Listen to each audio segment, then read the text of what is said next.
I hated this movie. I hated this movie. Hated it. I hated every simpering, stupid, vacant, audience insulting moment of it. I hated the sensibility that thought that anyone would like it. I hated the implied insult to the audience by the belief that anyone would ever entertain watching it and be entertained by it.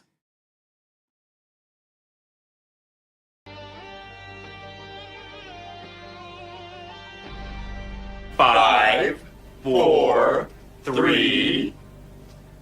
It's showtime. Good morning, Vietnam! Welcome to the party, pal! See you at the party, Richter. I didn't kill my wife! I don't care! Get away from her, you bitch! I'll be back.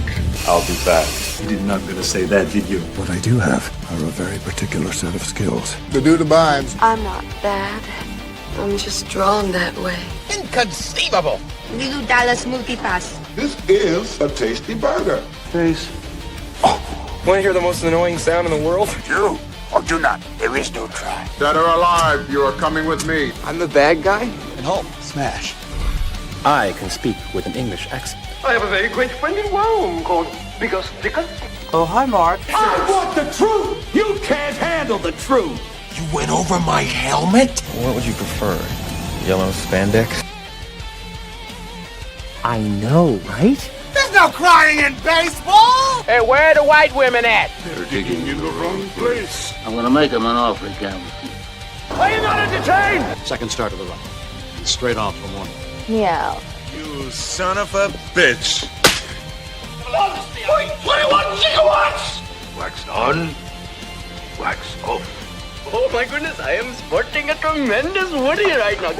Excuse me? Baking powder? I have come here to chew bubblegum and kick ass. Bartender is the aristocrat of the working class. You want to flip 6-3 whole play and you could score. Cover me. Why so serious? Dogs and cats living together, mass hysteria! On this team, we fight for that itch. It might be a tumor. It's not a tumor. No ticket. No ticket. We're gonna get FUBAR now. What the hell's FUBAR? I get older, they stay the same age. They just... Here's Johnny. It's not what you know. It's what you can prove. I'm a dude playing a dude disguised as another dude. He's 15. I ate his liver with some fava beans and a nice Chianti. Hope is a good thing. Maybe the best of things. And no good thing ever dies.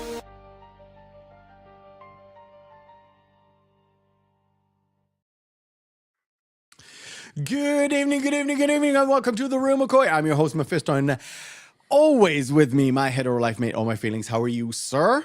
So tell us how you really feel. I'll tell you in a minute. What is the Reel McCoy, you might ask? The Reel McCoy's weekly movie podcast where we ask you to go watch a movie you watch, to come back to us, and we break it down for you. This month of June, we decided to honor the late, great Rob Reiner. And today, we picked a movie that is a stain on Reiner's career, according to everyone else except for Rob Reiner. Now, I hope you like the intro. The people who are watching live, I hope you watch from the start. If not, roll it back, watch it tomorrow or whatever, and leave a like and subscribe and all that stuff. That quote, which I did fuck up at the very end, kind of. The quote is from Roger Ebert. Verbatim from like it's a piece of his critique about the movie. That's fantastic. We'll get to Rob Reiner's response in a minute, in a few minutes. This is a movie, I think we mentioned it last week.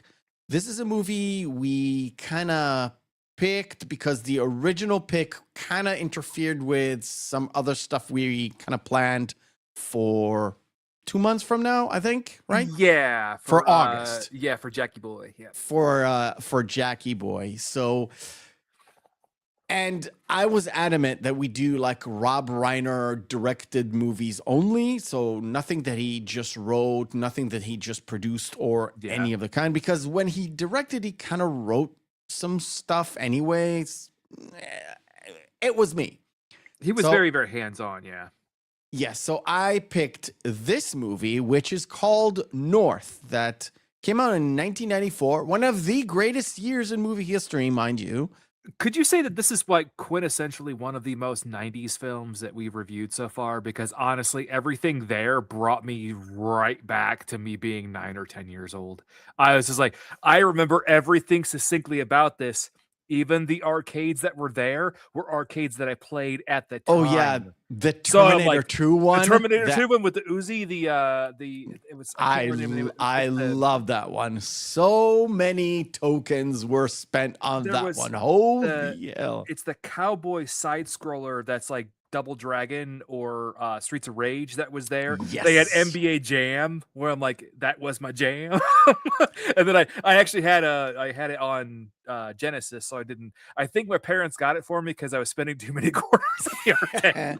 It's like, here, it's better just buy him like a $200 console and the game. Well, I already had the Genesis, so okay. So there's like got the game here. Stop it. You know what?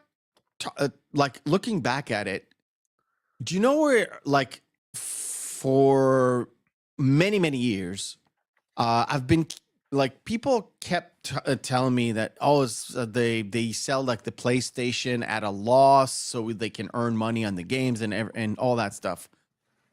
I recently remembered something that I totally forgot. I had not the Sega Genesis, but I had the earlier version. I had the Master System, which is like the 16-bit, which was an upgrade on the 8-bit, but whatever. No, the Genesis originally was 16-bit. Okay, so wasn't it like 32, or was that the Saturn? I think that was the Saturn was 32, and then the what was the one? The Dreamcast was 64 then. Yeah. Oh, okay. So anyway, I got the Master System, which was like Sega's second system, but I don't know. Yeah, so it was called the Genesis in the States, but it was called the Master System in the so we basically had the same thing. Okay. Yeah. And then they had the did you guys have like Sega CD or like was a Master System CD? Cartridges. Yeah. We had so there was you use the console, but you attached it onto the console to play games. And there was another one that actually made it so it could play 32-bit games. That was, I think it was a Nomad. I think it was. So you plug the 32-bit game into the Nomad, and the Nomad into the disc slot of the Genesis. The point is, I owned 0 games. What I did have is a place where you essentially rented a cartridge, like a video store. Yeah, so like our Blockbusters had games, like that. So we never owned a game. I never owned any game. Okay. Now the issue is it's like a library or like a video place. You rent it out for like 4 days and then you have to return it and get something else, right? So that place where I exchanged the cartridges were like, just bring it whenever. Oh, okay? You are so lucky. Very lucky. But I didn't own any games because the game cost like half as much as the console. So this was done like forever. Yeah, I think games were more expensive throughout the rest of the world than they were in the States. Like they were still like $50 in the early 90s, which is like inflation is like 70 or $80, I think. But I remember we talked about the arcade. Another thing was my parents had to end up buying Shining Force 2, the RPG, because I kept renting it weekly. Oh, okay. Yeah, and it was like, this is so expensive. My stepdad went in there and just said, "How much can I buy this for?" Because he couldn't find it in any of the toy stores because they didn't have it. It was a Japanese release that came with the States. Oh, it's one of those. It was still translated into English, but it was impossible to find. So my stepdad's like, hold on. He just walked in there. The kid just went. The manager's like, just give me $50. And he was like, that's fine. It's way cheaper than spending $7.99 to rent it every week. All right. So I had a great time watching this thing. You know why? Because it flew fucking by. And also, I made like $1 billion ISK on EVE Online while watching this movie. Not gonna lie, it was a great morning for me. I wouldn't go as far as Roger Ebert. No, I don't think it's a good movie. And there's a lot in it that, like, it kind of reminded me of why I didn't like it in the first place. So when I watched it for the very first time, which I don't remember when it was, not in the theater for sure. I didn't like it as a kid either. There's something in it. Like there's one thing I love about it. That's Bruce Willis. That's the only thing I liked about it. I would have to say, like, I remember seeing it and not liking it either, but I was a snooty kid at that point because I was watching R-rated movies with my parents on Fridays and Saturdays. And I'm like, this is a really dumb kids movie. But you were like, what, 14 then? Kind of. So it, like literally it would make sense for you because like this missed you just by a couple of years where this would be like kind of like in your wheelhouse there. For me, it should have been in my wheelhouse, but I'm like, I just want to watch T2 again, man. Yeah. And you know why? Well, the answer for that is after this intro. Sound production, take 2. Behind the screens is where we return to myself and a little bit of all my feelings and get the lowdown on everything that is behind the scenes, production-wise, all that good stuff. Remember last week I told you I've seen way too many interviews about Misery and like, getting a different perspective, and also like throughout the years how kind of perspectives, some of them changed and some of them were like pretty consistent throughout the years, which was very surprising. You know, people kind of have a little bit of a like hindsight 2020, all that stuff.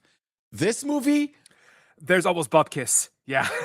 I saw 2 interviews. It's the same chick who interviewed Rob Reiner and Bruce Willis. Bruce Willis had a mustache.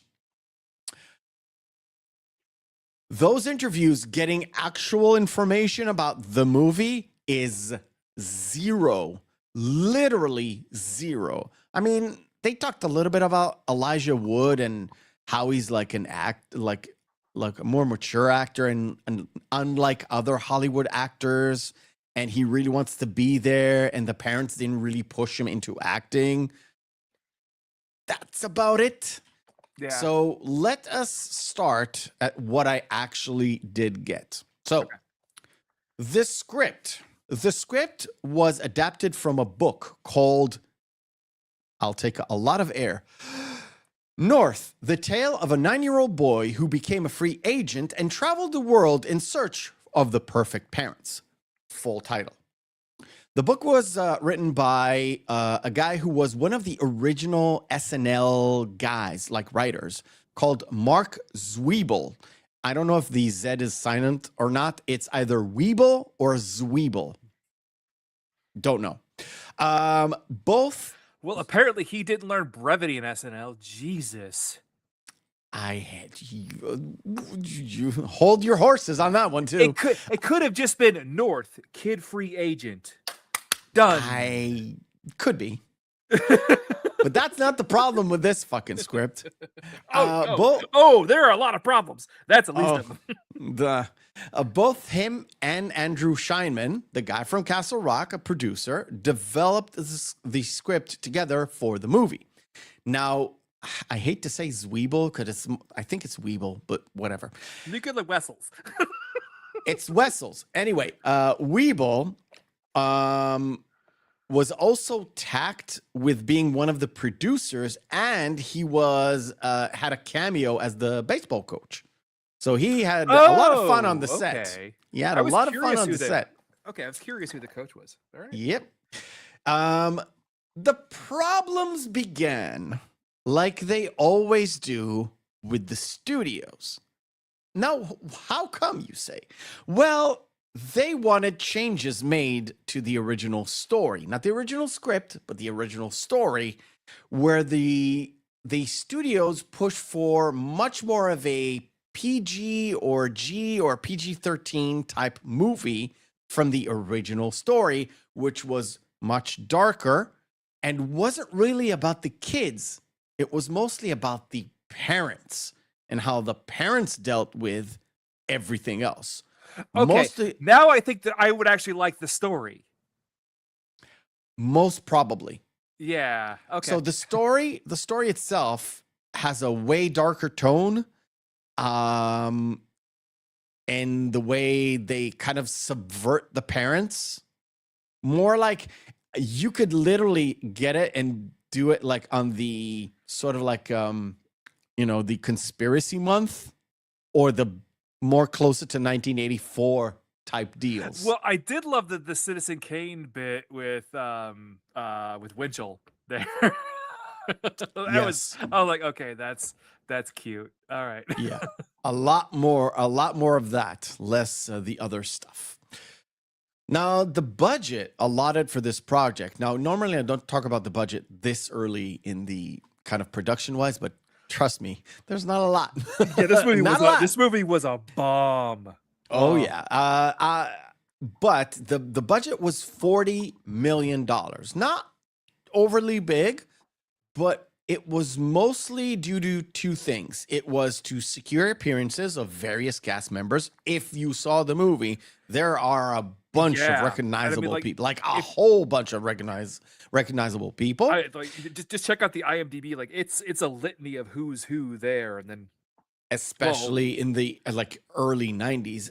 Plus, most of the sets, which there were a lot of, were handcrafted, and they were very meticulous on making each individual set look as if it was shot on location. It was there. So yeah, like especially I would have to assume the most expensive had to be not really the Texas one, but the Hawaiian and the Alaskan one had to be the very most expensive. That is absolutely correct. Both sets were the most expensive.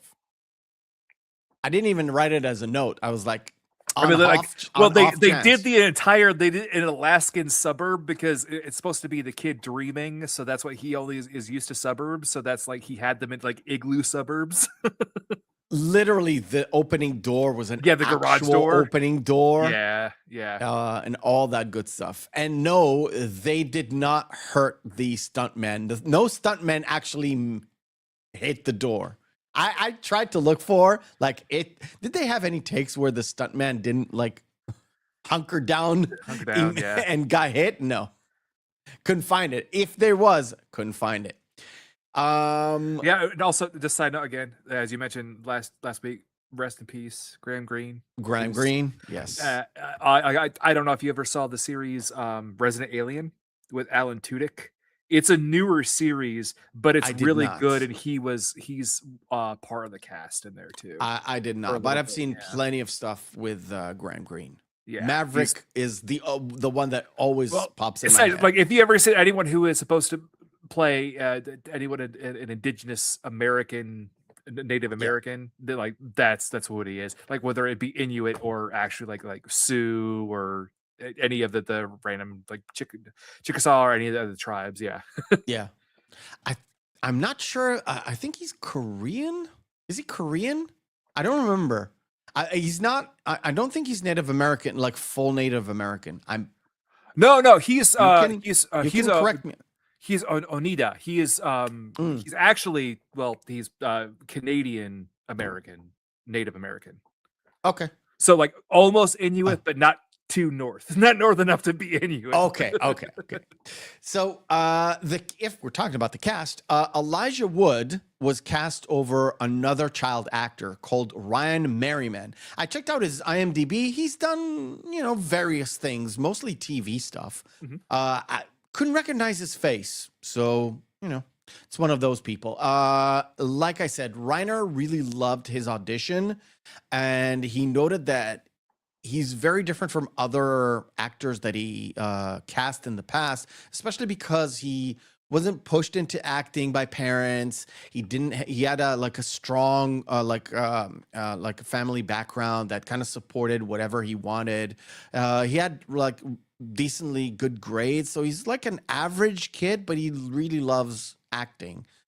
So he loved his attitude in the audition, so he cast him. We kind of mentioned the fact that in Stand By Me, he casted people that kind of fit into those kids' roles because it actually fit kind of with their personality. So it wasn't a big of a stretch for them to go there. And he thought that Elijah Wood, coming from a strong family background, would actually fit way better because he could relate to this character. Because essentially, and if we're honest here, it's kind of the beginning of the movie is the problem he has is like, oh, it's first world problems, kind of. His Very parents much so. kind of don't listen to him. But if something like acute happens as he falls from the table, they immediately rush to him. Yeah. So it's all kind of in his head. Which it's all psychosomatic. Very, very much so. Yeah. Very much so. So it kind of worked with Elijah Wood's essentially his own character. Correct. Bruce Willis. The reason I would say the only saving grace in the movie too, because to me, always. I'm sorry. He's just, for some odd reason, I could only think of him being his blues persona when he's actually playing with his blues brand. Because like that's Bruce Willis. That's him. He's Bruno again. Yeah, he is Bruno again. Yes. And I love that because it's in Hudson Hawk all the time. Bruce Willis was cast because of his recognizable, this is a quote, alpha male action hero stardom. That's Rob Reiner said that. Plus, he could do lighthearted comedy. And Reiner actually did not mention Hudson Hawk. He mentioned Moonlighting. Yeah. Okay, I'm laughing because now I can think of the polar opposite. Could you imagine if all the roles were played by Sylvester Stallone because he did the same thing? Where would be hilariously good. He had the macho energy, and then he did a comedy with Stop or My Mom Will Shoot. So that... You know who could be great, and it's not Stallone, and it's not like a big action guy? Kurt Russell. Oh, Kurt Russell would have been great. Yeah. Would have been fantastic. Yeah, Kurt Russell would have been good. All right. I just think it would have been hilarious though to have Stallone in there. Or it'd be even better. If you're saying Arnold, I'm going to no. Steven Seagal. Oh no! That would be hilarious. You know why not? Because Steven Seagal cannot do comedy. He is hilarious, inadvertently hilarious. Yes, that's true. You're like, what the fuck came out of his mouth? You need a little bit of comedy. You know what? Stallone did have a little bit of self-reflection, and he could do comedy. He got funny later. Yeah. Arnold can definitely do comedy because he is so self-aware. Have you seen Last Action Hero? Oh, yeah. He could. Twins. There's Junior? something about Steven Seagal that is like, you are too serious for this. Yeah. Like, you're serious. I would say for Schwarzenegger, Kindergarten Cop. That just came out previously. For sure. Yeah. But they probably couldn't afford Schwarzenegger at this point either. No. The budget just went to $70 million. Why? We got an Austrian dude? Because it's not really, to me, it wasn't really a supporting role. More like I considered it like a series of cameos, if you will. It's a series of cameos, but he's also the narrator throughout it too. Yes, he's also the narrator. Yeah. He's basically us. He's walking us through this story. And I think Bruce Willis, out of all the action heroes that we mentioned, has the most affinity to do it because you can picture the narrator, like Bruce Willis as the narrator, because he's also done Look Who's Talking, where it's essentially it's a voiceover plus narrator essentially. And I think at this point he had done Look Who's Talking 2 as well. I do believe so. Yeah, because I think that was 92. Yeah, probably. All right. Cool. Next, Jason Alexander and Julia Louis-Dreyfus. I'm putting them together, although... Which I know we talked about this last week. I'm like, well, my God, wait. So that's really what happened at the end of Seinfeld? George and Elaine had got together and had Elijah Wood? I don't think so, but yeah. They were mostly cast due to their relationship with Castle Rock. Although they said, or Scheinman said, that no, there was no favoritism. I tried to like Gemini it with like the AI because, you know, it's so fucking stupid. They don't know shit. It's like, obviously there's no favoritism in Hollywood. And I was like, yeah, no nepotism. No, it's not networking at all. No, it's not who you know. No, it's all your talent.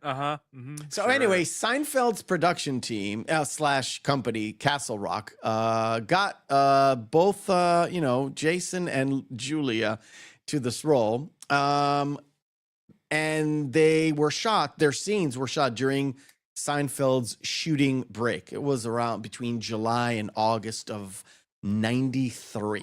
You know what's great? I know something about that break too. Tell me.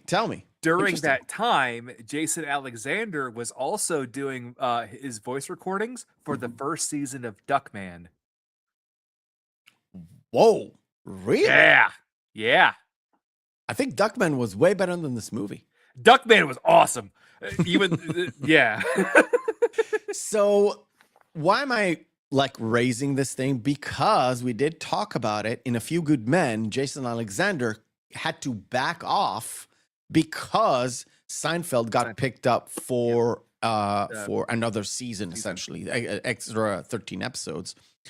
For this one, it's sort of a quid pro quo. You know, well, you did me. Let's do this. You scratch my back, I'll scratch yours. Yeah. Exactly. So for the role of Pa Tex, the original guy that was offered the role. I know this is so great because I wanted to bring it up when we actually have a month that we devoted to him later this year, which is Mr. John Candy. Correct, but he rejected it. He read the entire script, molded over, and said, "Well, it's too stereotypical to be funny, so no." And I do believe that was when he turned that down. He finished Rookie of the Year and then did Wagons East. Yes, he turned it down way before they started shooting. Yeah, and then they started. I don't know that they completed Canadian Bacon, and then he died. Yeah, so he died in March of 1994. So that's before the movie came out, but way before they finished everything. Yep. The movie was essentially done by the time he died, but it doesn't really matter because he wasn't really a part of any production.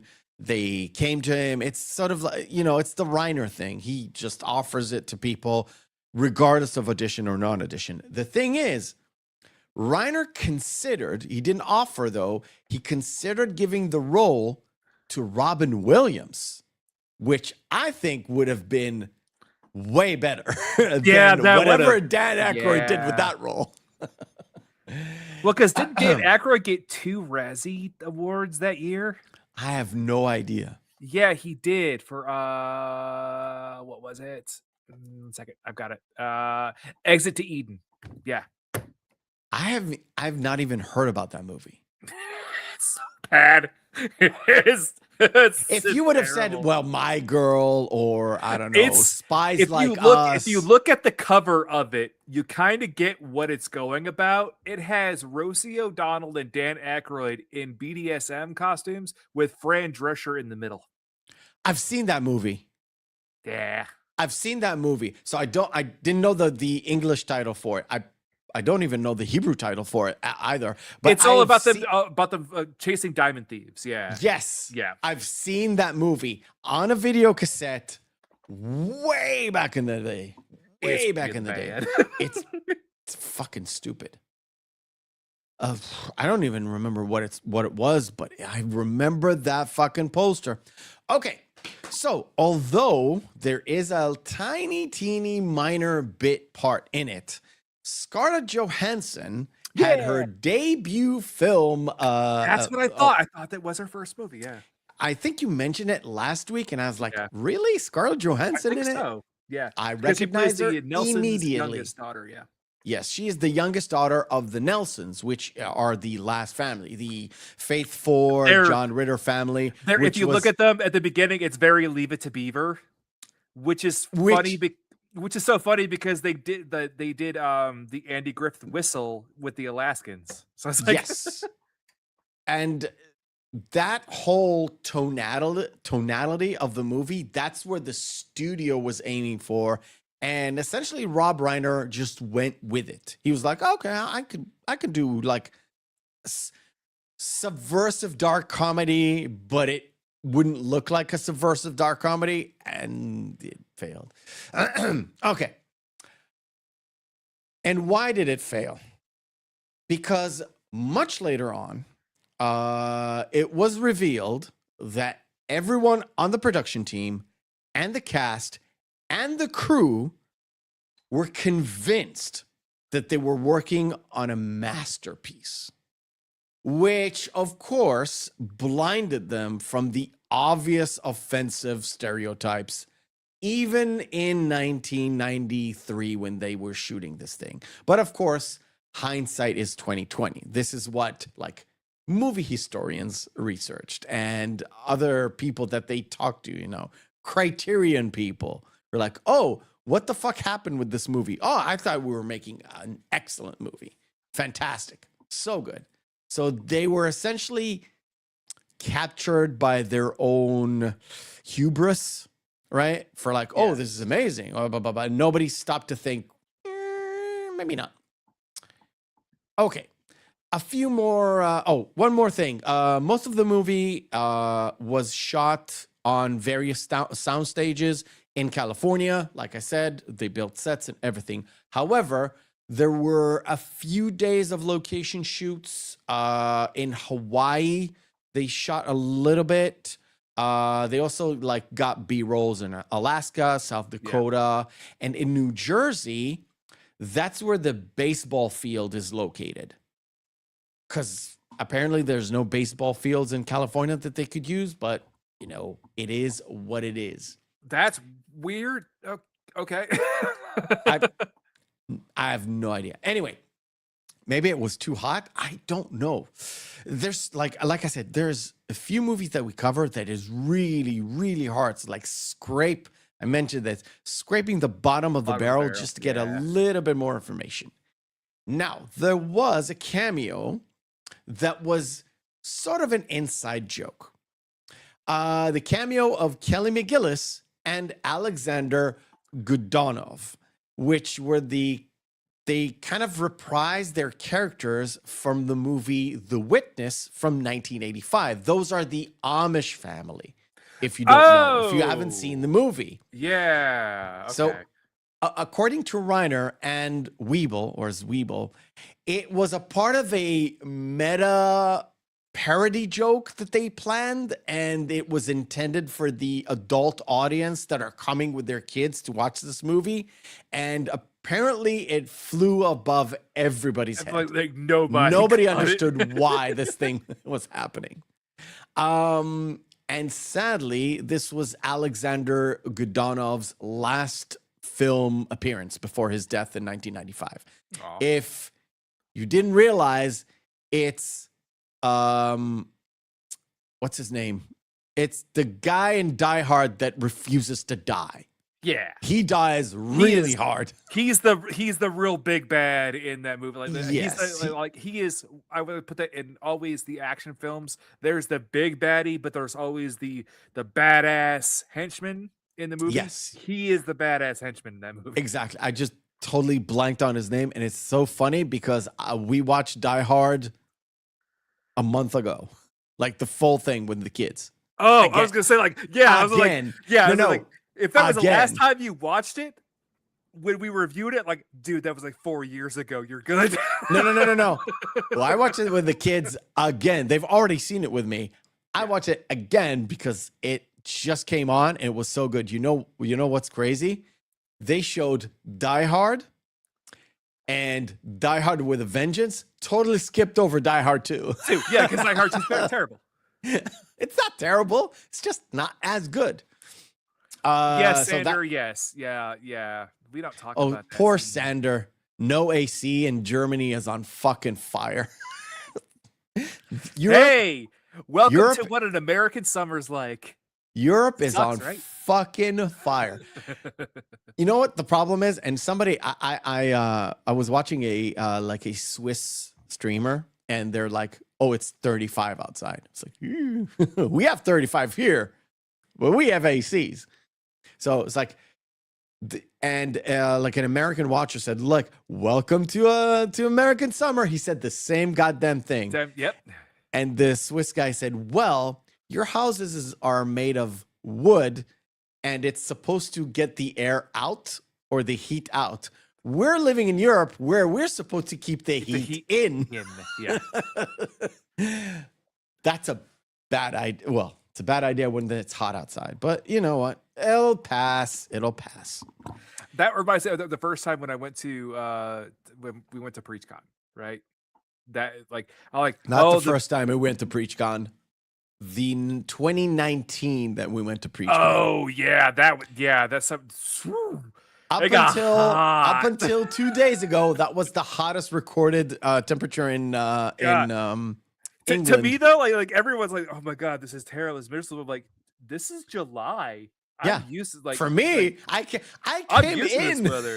in with the same temperature from here. It's like, okay, get me a glass of water. We're good. You and I first met, and it was just like everyone's bitching about it. I'm like, it's not that hot. You're like, I know, right? But like, I live in the middle of the Midwest. You live in the desert. Essentially, yes. Close enough. All right. So just to give you an idea on how, I want to say, cursed this movie is, do you know who worked at it like an uncredited role as a cocktail waitress? Oh no, this can't be good. It's Brienne Hartman. Do you know who Brienne Hartman is? Mm-hmm. Phil Hartman's wife, who shot and killed him and committed suicide. Yes. After she failed, her acting career failed. Oh no. Yes. I blame the movie North. Okay. So putting fun aside, well, the fun just begins. So Alan Weibel bumped into Roger Ebert and introduced himself. And then he said, "I hate the sweater you're wearing." And both of them laughed and shook hands, and there was no grudges between the two, apparently. That's cool. Yes. Cool. Yes. I was going to say, when you mentioned the criticisms as well, I did. Yeah, you got the Ebert one. I wanted to bring up the Richard Roper one because that was save it. Okay. Save it when I'm done. I want to hear it. This movie was like panned from all sides. Don't worry about it. Okay. In a 2000s Friars Club roast, which was hosted by Richard Belzer, who is in the movie. Yeah. Rob Reiner got up and Belzer gave him a little page which had Roger Ebert's critique, or some of it. The quote I read. Yeah. And he proceeded to read said quote to the entire crowd, which was a full house, right? When he finished reading it, he said, and I quote, "If you read between the lines, it's not that bad." And the thing about it is Reiner always defended this movie until his dying breath. And he said that it was made with love and a lot of self-humor. And he never, he said that critics can not like it and audience can not like this, but this was a labor of love and I'm proud of it. So kudos to him. The movie with the movie that did do $40 million budget, only made $12 million in the box office and was a crushing critical and commercial disappointment for Castle Rock. It didn't tank them, but it didn't help. And the only person who never got flack was Elijah Wood, not Bruce Willis. Bruce Willis was fucking, they killed him. They killed him. It was more of a question, like, why did you do this, man? Somewhat, yes. That's what I've got. So please, all my feelings, give us what you've got.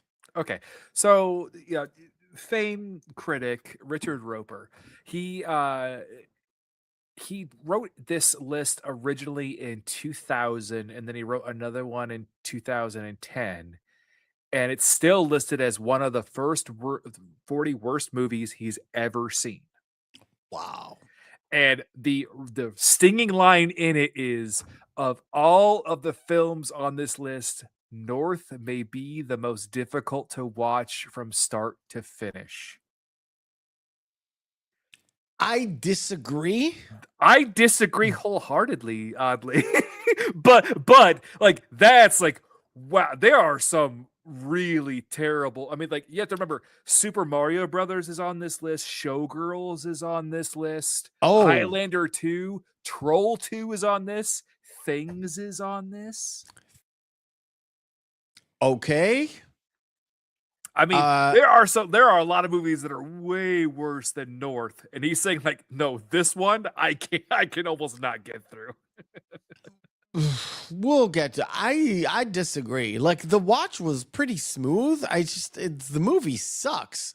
It's not good. Sucks. Like when you go in knowing this movie's a piece of shit, you're like, oh, okay, well, it's not. I think when you're expecting the absolute worst, when it's not the absolute worst, you're like, oh, okay, that wasn't that bad. I mean, I would consider it not even in the movies we put on the list that we were looking forward to watch, and then realized we don't like it. I think both of us was like, it's a good replacement for what we had in terms of it fits the criteria, but I don't expect anything from this movie at all. Yeah. And the one good thing about this movie, if you put aside Elijah Wood, it's very short. It's a very short watch. Very, very short watch. So, and I don't know, like, the audience, if you can't tell, we are extending this for time because we got almost nothing to talk about. let's extend this thing a little bit further with our first game of the night. It is Missing Marquee.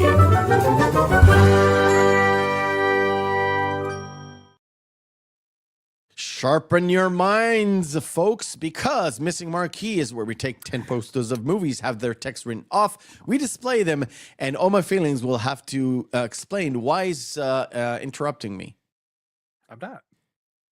You did your air thing again. Yeah. Keep going. I heard it, and it disturbs me. 10 posters of movies, have their text written off, we display them, and you guys out there in the chat will have to guess which movie this is. Bam. I cannot wait to talk about this one with you in a couple months. Oh, it's going to be so fun. Where did we slate this movie? I'm Not Crazy, You're Crazy. That's the month name. I totally forgot about this. Yeah. I think I'm looking forward to rewatching this. Yeah. You know what? I'll say it again when we watch this. I don't like Emma Stone in it. I don't either.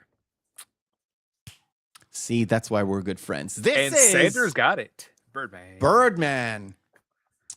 The movie that had a prophecy that came true. Yep. So good. We're doing pseudo superheroes and superheroes? I'm just saying, this is the point where I tried to I'm shuffling stuff about. So I'm taking stuff from here, stuff from there, and just putting it back in the new pot. Yeah. So I saw this and I started with the Birdman. I was like, oh, this fits. It's Batman. Dabman and Robin. I would accept that answer. I mean, maybe if you took a couple of dabs and watched the movie, it'd be pretty good. No, that's good. What's so funny is Richard Roeper had that as his worst film from 1987. I'm not surprised. Yeah. I'm not surprised. 1997 is a pretty good year, but not the best in the world. But Mel Gibson in Historically Inaccurate, the movie. Yes.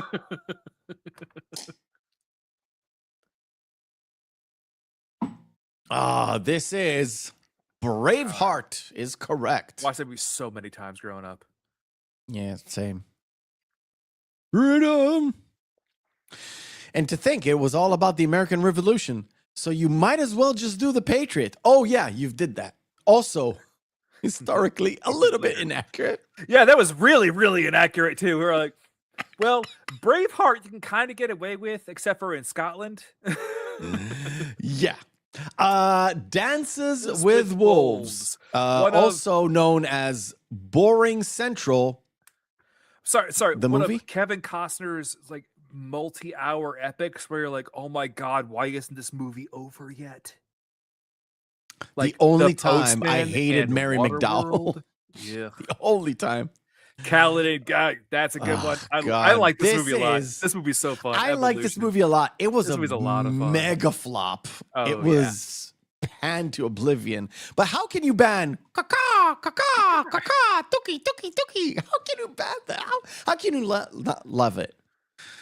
It's Duchovny and aliens again. That's why. Evolution, by the way. Great movie. Oh boy, this one's tough. Yes. This is an oldie. This was a Toho.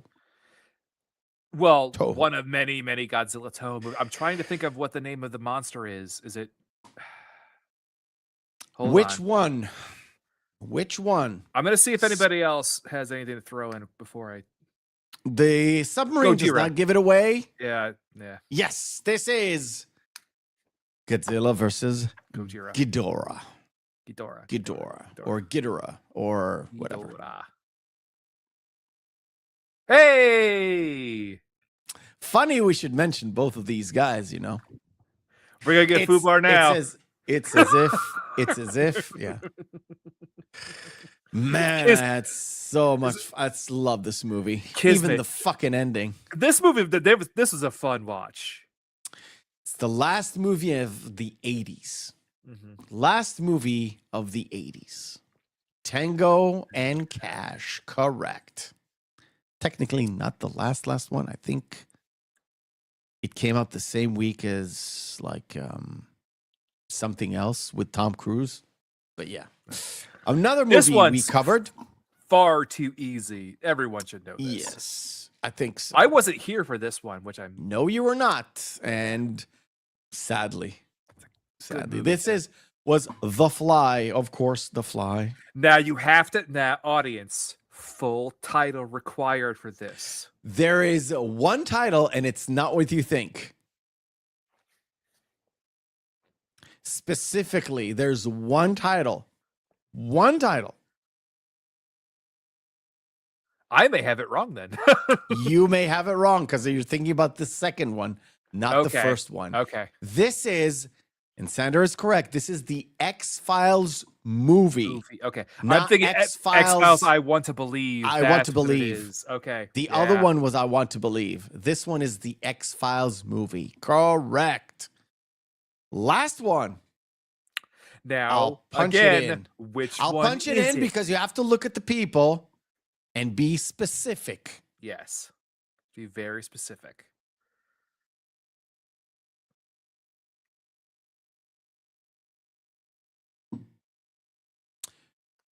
That is absolutely fucking correct. That is Young Guns 2. Yep. You know how you know? Christian Slater wasn't in the first one. I don't think so. I haven't seen both of them in a while. I was reminded of one of them. I think in the first one, they took not a monologue, but some character, I don't remember which one, is talking to Billy. It's talking to Emilio Estevez's character. And they took that and they used that as the intro for Regulator. You know the intro to the regular. Oh the yeah, first, Warren like, G's. somebody Yeah, talks. Yeah, you have to take the steel, and have to I don't remember the exact thing, but before that starts, there's a little bit of talk. I think that's from Young Guns 1. Yeah. And I didn't know that until I saw it this week. I was like, oh shit, it's like, oh, my mind is blown. Thank you. I love that about movies, dude. About music too. Okay. So Jay, just the tail end of it, friendo. You've missed the game, Jay. Don't worry. There's a game waiting for you next week. Jay. Oh, so you are going to have the show with Jay. Okay. Yes. Little next bit of a week spoiler, we're going to have Jay on. Jay, And, I hope you had picked something fun for him, because I recommended to Meph that you pick the movie. Yes, and that's what I told him to do. So he picked a movie that had, this movie had almost nothing to go on. Yeah. The movie he picked at the beginning had 0, not a little bit, 0 things about it. So he picked another one, which has 3 things about it. A little bit of a spoiler, but Jay, post the movie in chat. So I'm gonna watch it eventually, because if you picked it, I'm gonna want to watch it, Jay, because you got a good sense of humor, buddy. It's a terrible movie, but it does fit with the overall theme, which is one and done. Yep. It's called Swim Fan. Oh, I know that movie. I saw the IMDb page and I hated that movie. I haven't even seen it yet. That's the movie with I haven't read what it's about. I haven't read what it's all about. That's Erica Christensen. Yes. Mm-hmm. That's the one. Stalked by My Doctor is also another really fun one. Yes. Oh, by the way, I did a little bit of research. I think parts of it was on The Soup with Joel McHale. That's why I recognize Eric Roberts in it. But I was like, okay, let's get some research going. Yeah. I will say though, 0. With the theme of the month, you may not want to watch it again, but oddly enough, Swim Fan was actually a hit. Really? It did well. Well, it's a movie that I don't think I'm going to ever want to watch again. And also what Erica Christensen in it. I was like, oh, this is suspect. Number one suspect. Okay. I was 18. She's pretty. I'm like, oh, you're pretty. Oh, she is pretty. She is pretty. She cannot act. No, she cannot. Have you seen what's the one with Michael Douglas? Oh, I forgot the name. It was praised all to oblivion, and it's like not as good as everyone's. Traffic. That's the one. Yeah, Traffic. She plays his daughter in Traffic. I'm sorry. I thought Traffic was terrible. I thought Traffic was a bad movie. I still think it's a bad movie. It was praised to all hell, if I remember correctly. Yeah. I don't think it won Oscars, but it was nominated for a bunch. It got nominated for a bunch, but it sucked. Movie sucked.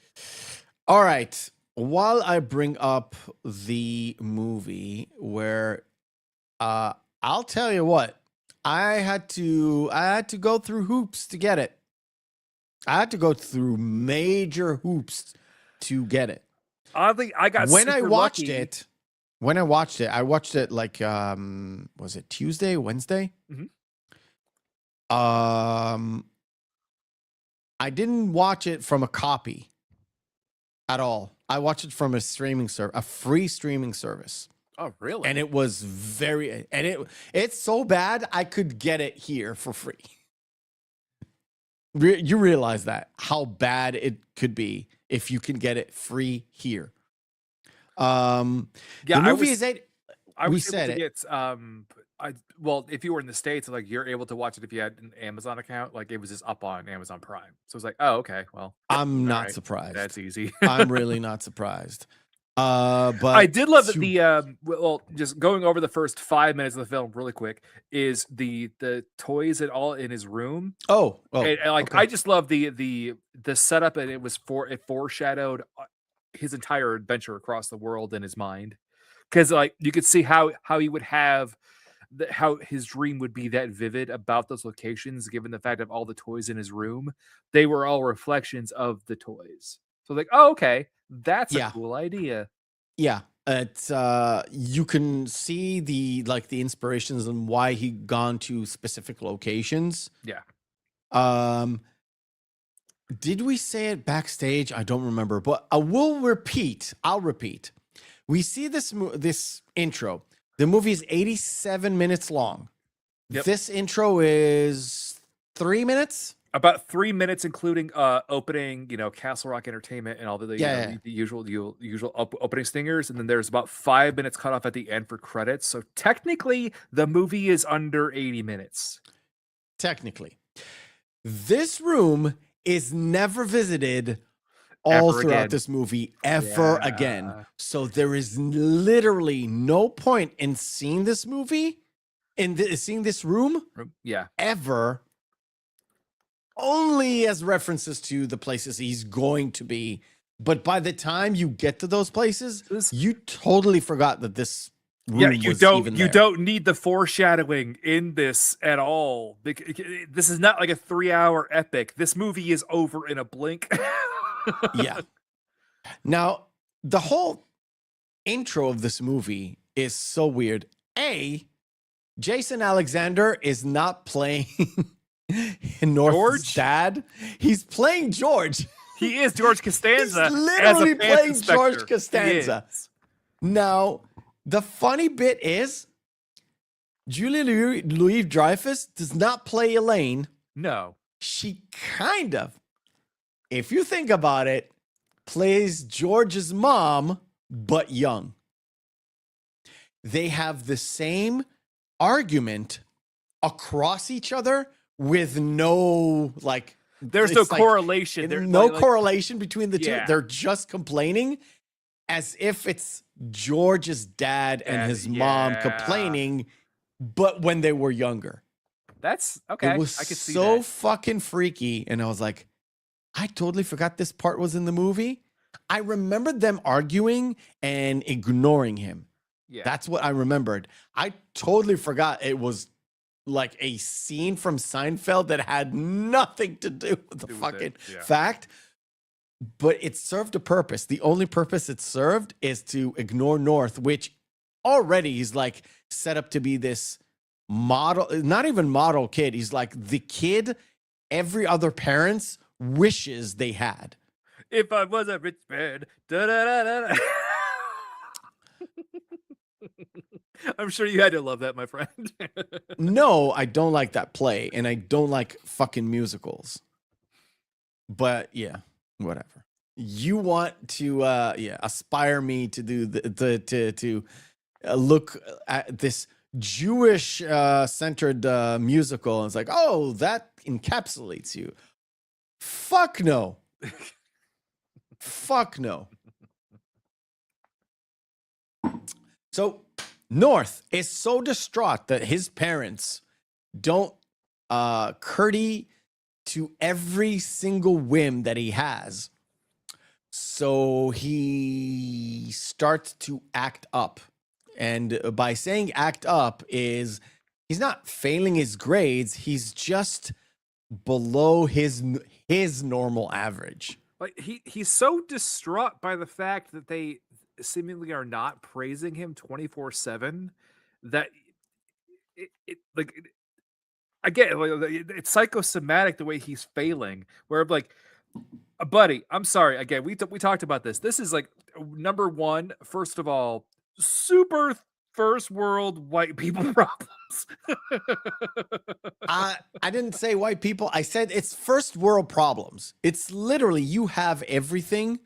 You're doing everything. You're succeeding in everything that you do. You're not like 100, but literally his grades, 91. It's like, I wish my kids would have 91. Yeah, what is his batting average? Is like 0.4? I'm like, holy shit. His kid, batting average is good. 420. His batting average is 420. For a guy that knows little about baseball as I do know a lot about baseball. 420 is fucking phenomenal. Yeah. It's it's Barry Bonds phenomenal. Yeah, he's with the steroids. Well, no, I would think like it's the same time Sosa as well. Yeah. Yeah, totally. Like 94. When was the big like hit mega craziness? Which was McIntyre and Sosa. That was 2000 to 2003. Okay. Yeah. Okay. So anyway, Dan Mattingly level of hitting. Yeah. I don't even know. Anyway, the movie is worth because Bruce Willis is fucking phenomenal in it. He's great. Like that's why like people gave him shit. Where I'm like, honestly, he's the best part of the whole goddamn movie. He is. He totally is. And again, the subtle jabs they're throwing in. Again, we're gonna speed run through this, but just some lines that they're like, see, the second time, like the first time he brings up the name. This stuck with North so much that he mentions it later. Joey Fingers, the comedian, makes a similar joke later where he says, I see your name on maps. Very impressive. Yes. Like, okay. I love the subtle I love those subtle jokes because it fits with the that sort of comedy that Bruce Willis does when he does comedy. Well, so yeah, I would expect that. It's so much, especially later when you get the judge scene too. It's very Abbott Costello. Yes. Yeah. Very much like yucks. Well, that and also like who's on first with the judge hearing bit. Yeah. Yeah. It's so weird. And of course, you have to have an antagonist. Winchell. The so obvious Citizen Kane thing is fucking hilarious. Yeah, that too. That also too. If you go the 80s bit where he's like, "Oh my god, he's the super evil yuppie." Yes, he's both the super evil yuppie. He is Citizen Kane, and it's the guy who came up with the annexation of Costa Rica. Holy shit! Yeah, totally forgot it. This the same guy. And if you don't know what we're talking about, I will be happy to cover that movie. It's called Little Giants. Yes. It is fucking great. It's a great football movie.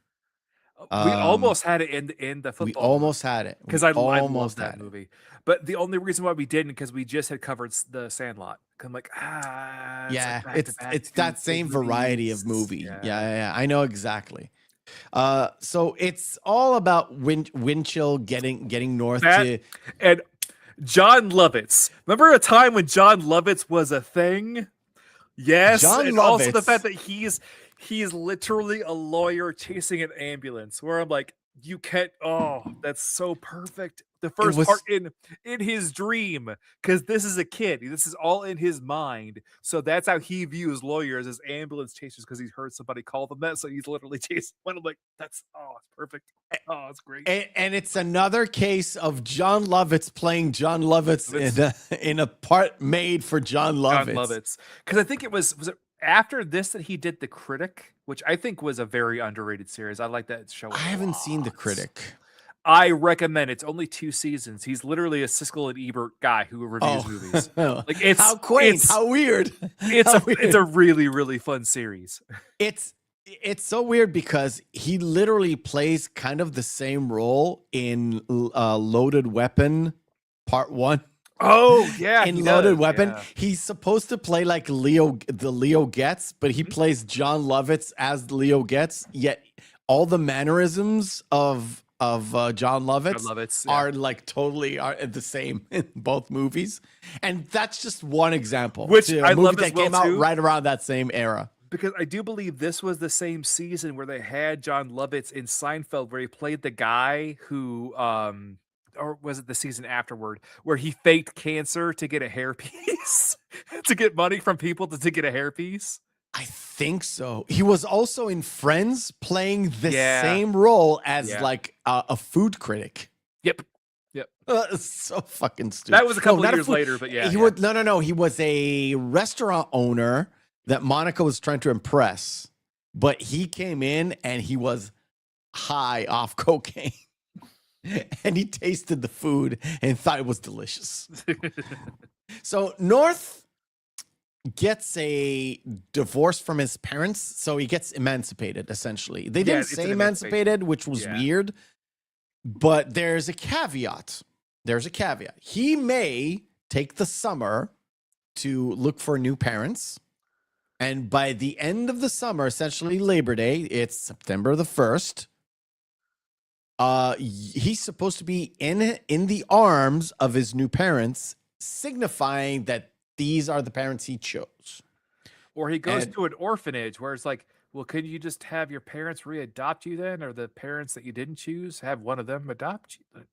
And the only reason he won the court case, which was also very, very dumb, is his parents read the article that Winchell wrote. And so they're completely catatonic, and the defense lawyer just says, well, he looks over the defense rests. Yeah. Like, now, did you notice who the lawyer was? No, I didn't see who the lawyer was. It's the guy from LA Law. No, I thought that was the guy No, you're right. That's the guy. I think he's from LA Law. His name was Arnie. Yeah, he was one of them like main partners. Yeah, I'm thinking of Law and Order. That's the guard of this Smithsonian later. Yeah.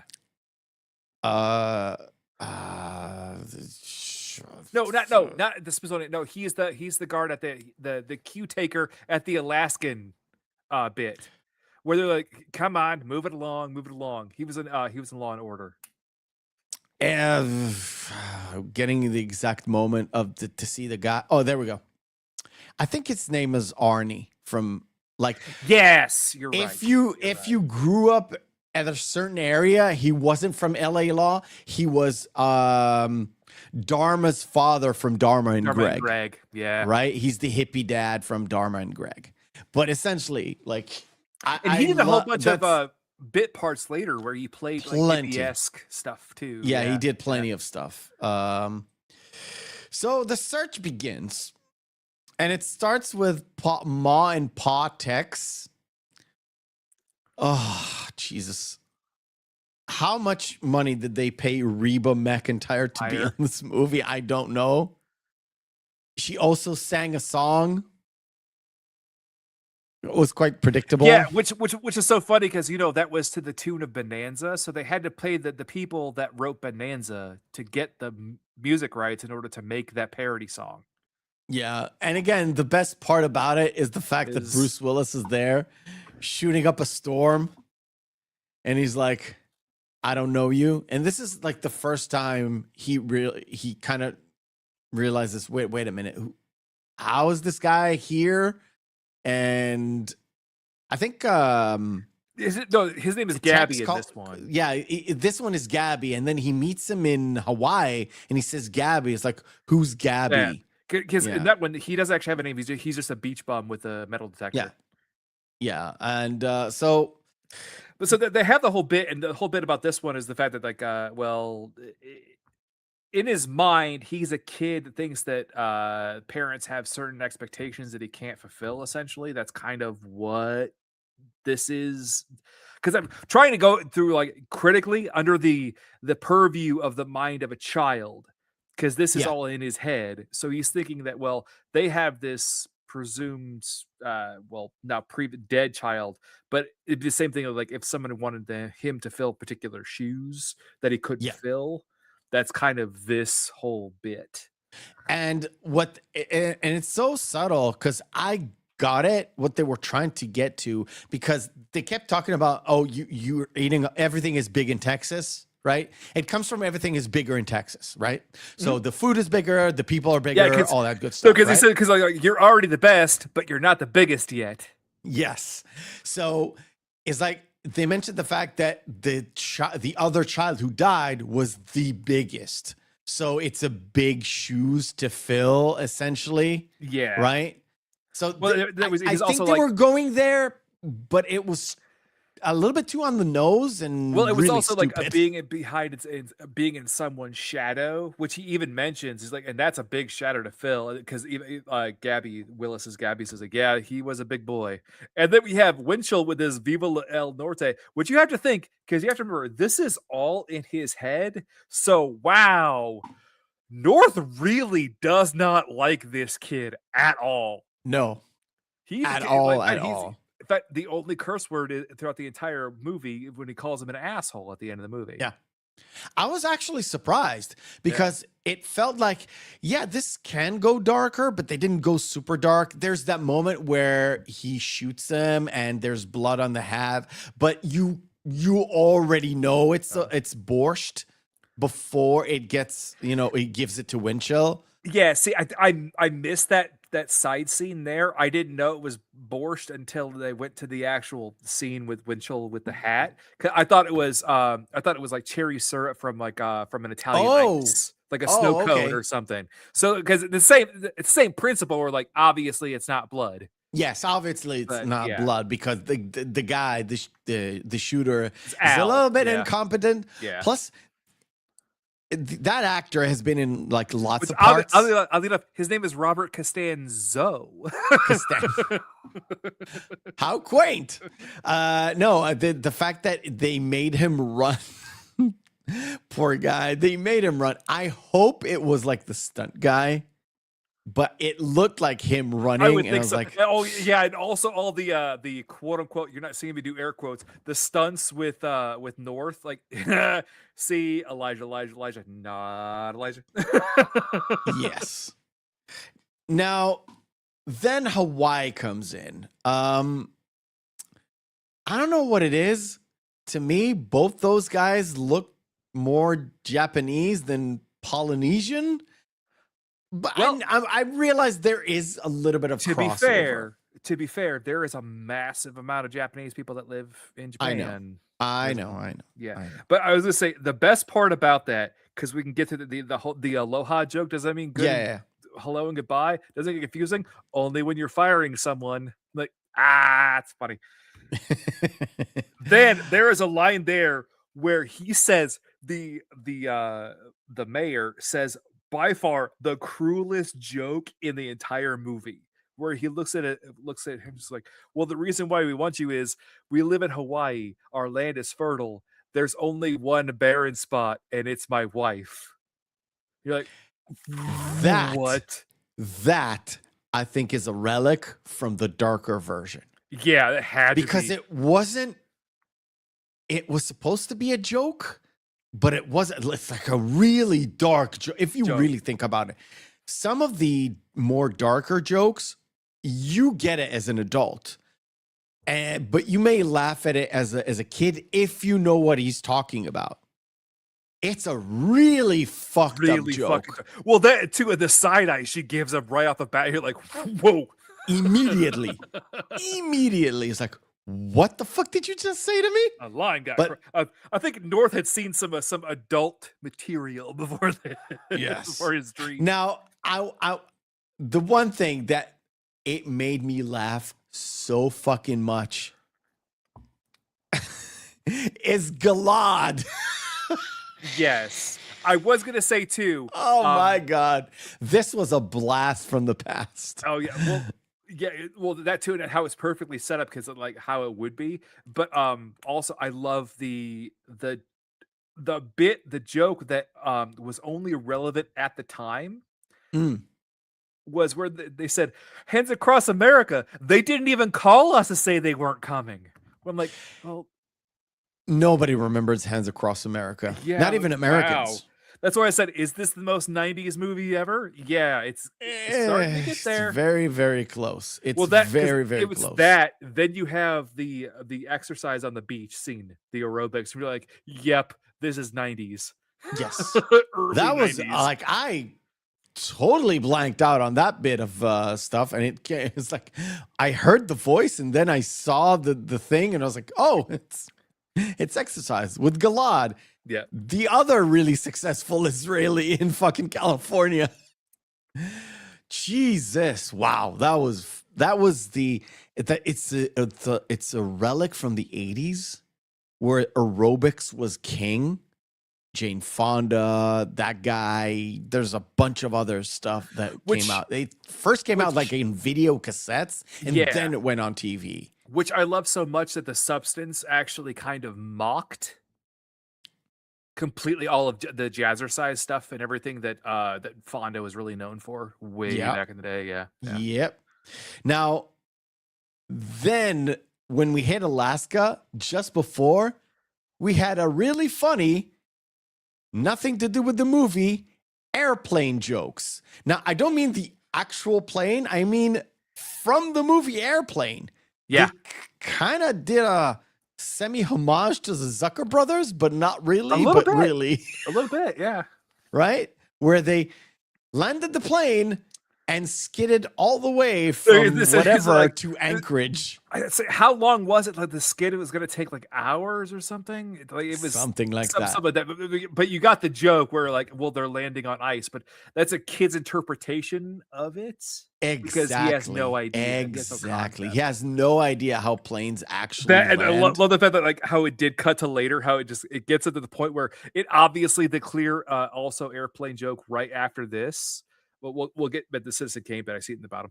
But where it actually the nose, the tip, like touches the glass, and it goes like, "Good job, guys!" Like, yeah, have to admit we have crashed a couple of lobbies before, but exactly, we got it. It's like some of the jokes, like you said, were like dark. Some of the jokes were like, "Oh, I get it. It's funny. I really liked it." You know, the Bruce Willis stuff.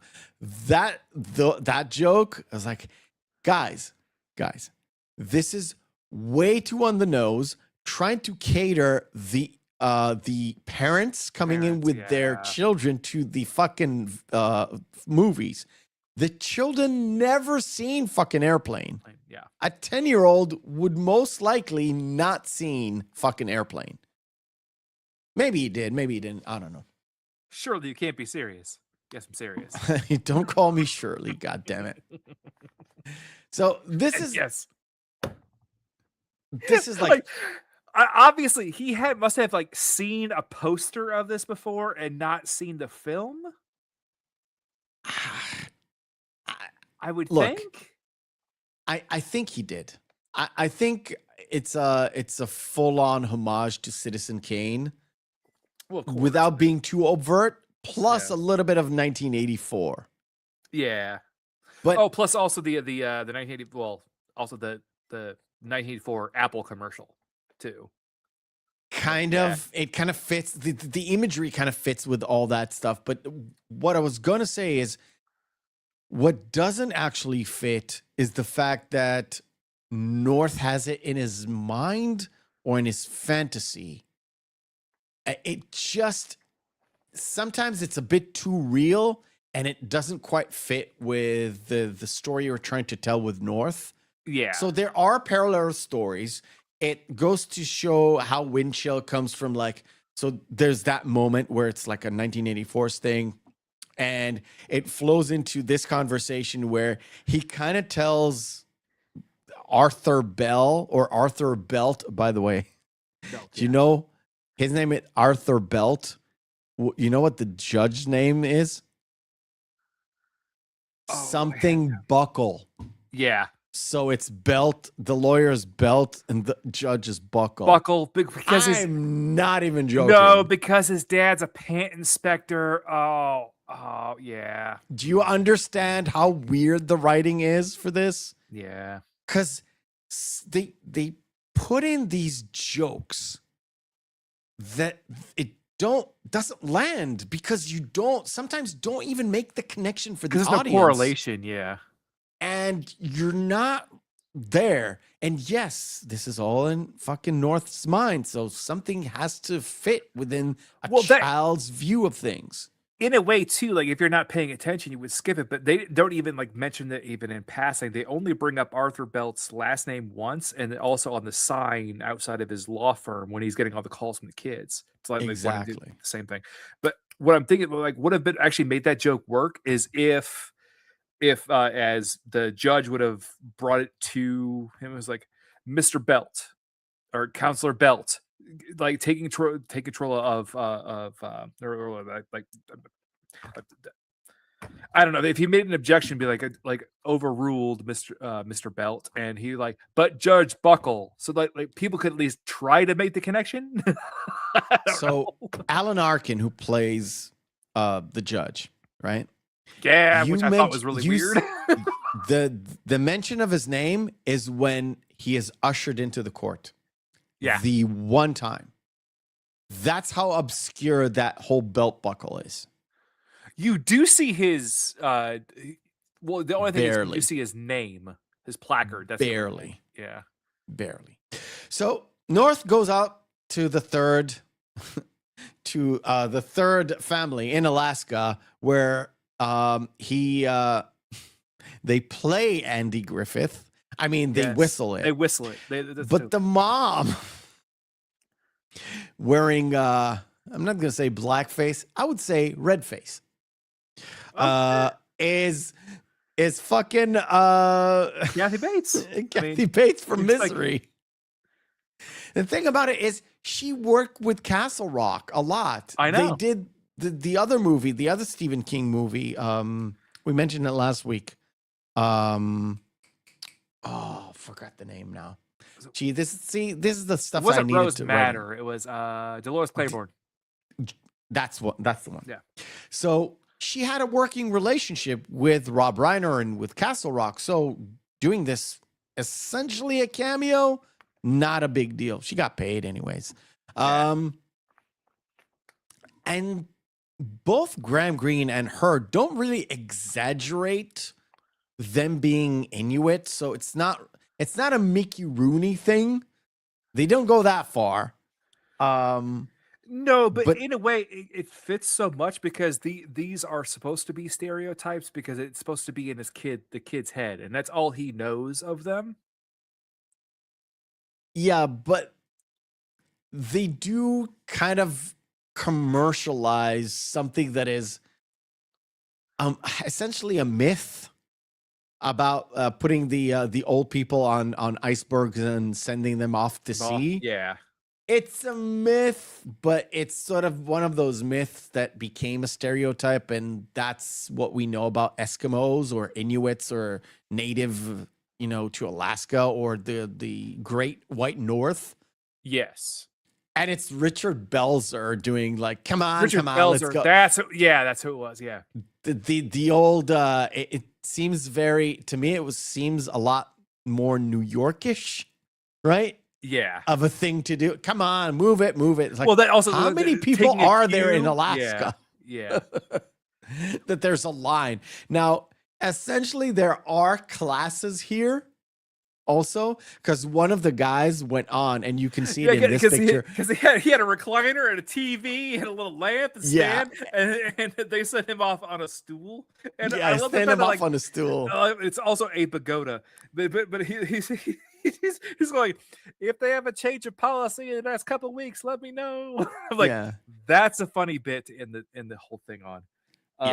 But they have it going backward, and to keep it so it's in the realm of his dream, like the summer's almost gone because he says, "Oh, it's been 7 weeks or something like that." Or that they just walked. Yeah, because he said it's like, no wonder we stopped for lunch 49 times. I'm like, yeah, there's all throughout this movie. There are a bunch of these jokes that smart kids would have gotten them, right? Yeah, definitely. But most kids are like, why is this funny? Oh, they stopped for 49. Well, I have to do math now to get the joke. The thing about it is there are moments in this where you can see where the writers just had to, we have to move this plot along really fast because we have to fill in 2 months, but essentially we have about, 25 to 35 minutes of doing this because we have to save a lot of time for essentially the third act Yeah. For when he discovers everything and all that stuff with his parents. And all the while we're like jumping back and forth from Windchill and North, and Windchill has this moment where they put him in a fucking glass case as an exhibit in the museum. At the Smithsonian, and it's Ben Stein being the one inducting them. I'm like, that's the okay. Bueller.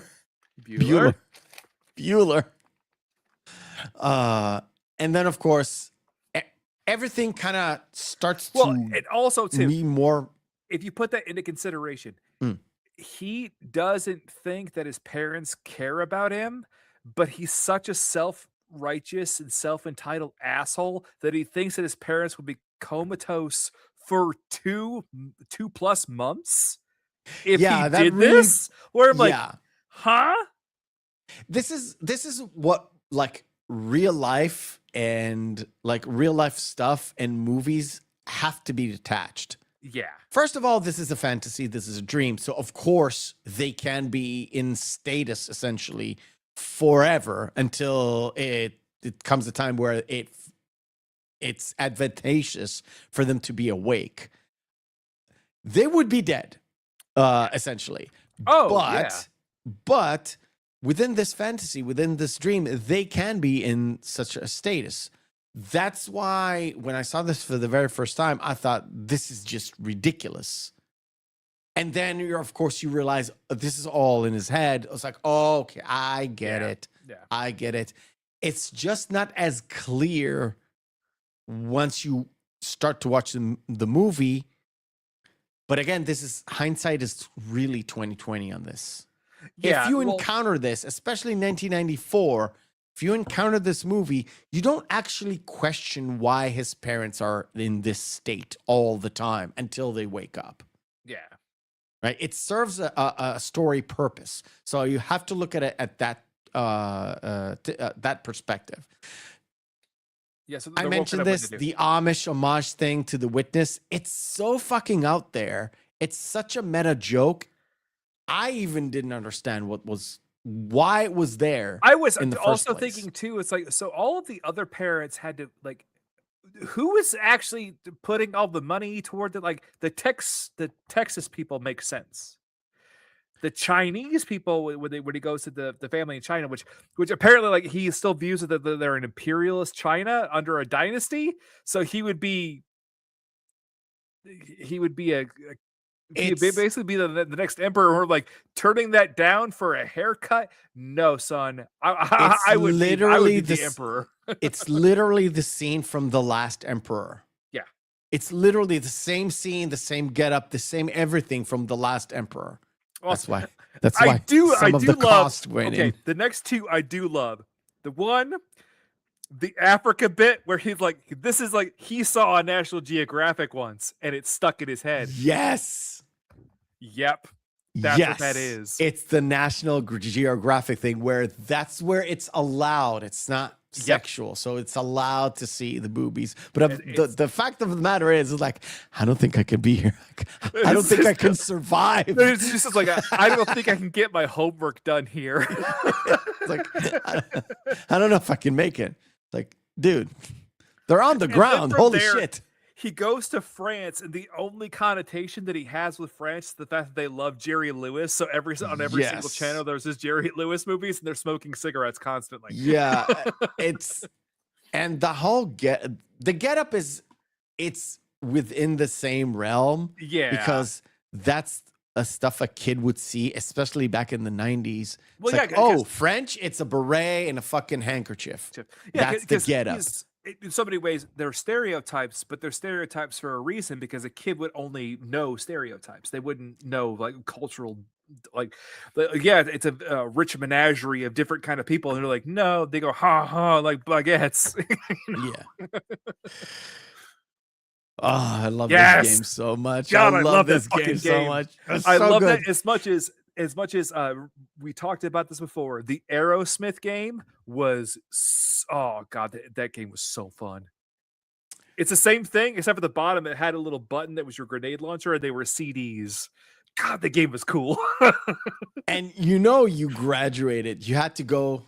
Well, maybe not you, but not Wolfenstein.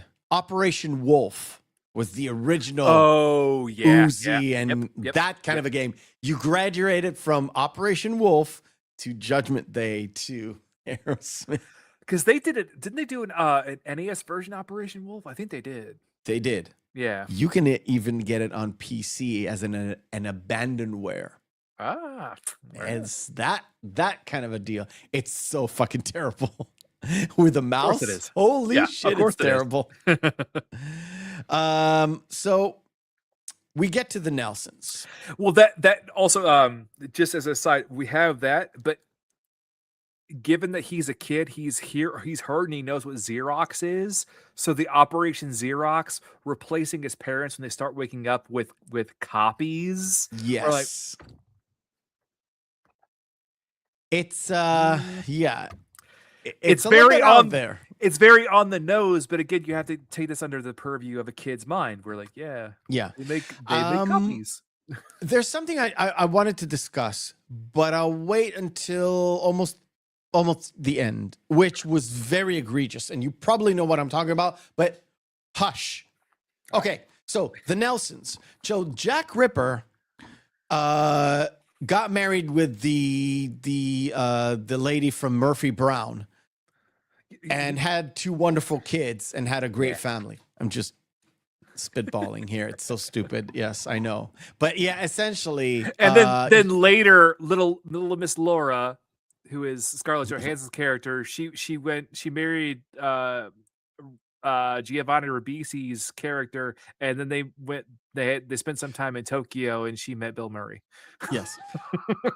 So the kid, essentially the kid actor, I don't think he's done anything. I didn't fully research. I just saw his name. McCurley. He has no other record of anything except he was in this. Okay. It's figures. I was like, I don't recognize the name. I don't even think of looking it up on IMDb. I thought he did a decent job as a kid actor. I thought he was fine. It was okay. It was the role. Like, she did okay. They basically had a non-line, like, it's really like vanilla. You mean the Nelsons? Was vanilla too? Oh, okay. Sorry, that whole sorry, I was referring to Winchell. Winchell, the actor who played Winchell, he never did anything else. No, he did. He did Little Giants. Oh, I couldn't find him in anything else. No way. Little. Because it was Matthew McCurley. He did it in the same year, 1994. Yeah, fuck yeah. Oh, okay. He did the same thing in the same, like, oh my God. Where is it? Because everybody remembers the dopey kid. His name is Todd Bosley.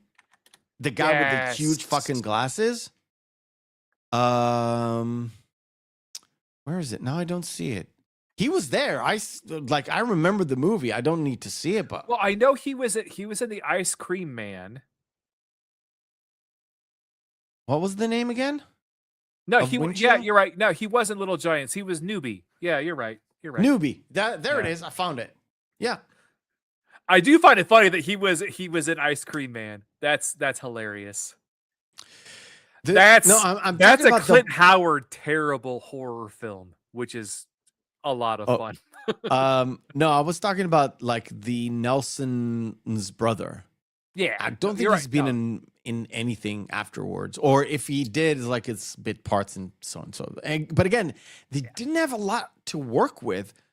Every single family, right? Even the every single family had a very small window of opportunity.